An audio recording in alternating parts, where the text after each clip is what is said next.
مكان من احلى الاماكن اللي بتعمل ديكوريشنز وفيها فايبس حلوه قوي قوي للكريسماس. لازم الفتره دي تاخد صحابك وتروحوا كاندي كاين لين في ديستريكت 5 قدام المول. الانترنس بتاعت كاندي كاين لين موجوده. اول لما تخش هتحس بفايبس حلوه قوي وفي ديكوريشنز جميله جدا. مش بس كده، هتلاقي اكتر من بوث، كل بوث بيبيع حاجه مختلفه، والحاجات هناك عندهم حلوه قوي سواء اللبس او اي حاجه تانية. ولو انت اشتريت اي حاجه من المول، كل عليك ان انت هتروح لسانتا's ميستري لوكر، تديله الريسيت، تعمل سكان للكيو ار كود وتاخد فاوتشر خصم او هديه. وطبعا بما اننا في ديستريكت 5 فما ينفعش نروح هناك من غير ما نعدي على نود بيكري.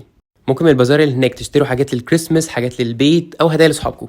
المكان مش بس للناس اللي عايزه تشتري حاجه، لا ده في اماكن تلعبوا فيها، في كمان كارنيفال جيمز هناك حلوه قوي، وفي اماكن كتير جدا ممكن تصوروا فيها. وكل شويه في البازار كان في شويه سيلبريشنز بتتعمل، وفي شو لذيذ جدا ممكن تروحوا هناك وتتفرجوا عليه. وعشان اليوم يبقى بيرفكت رحنا دولاتو وجربنا الهوت شوكليت بتاعهم وكان خطير. مش بس كده، جربنا السويت بوتيتو بروليه وكانت من احلى الحاجات اللي ممكن تجربوها. واعتقد كان باين على وشي قد ايه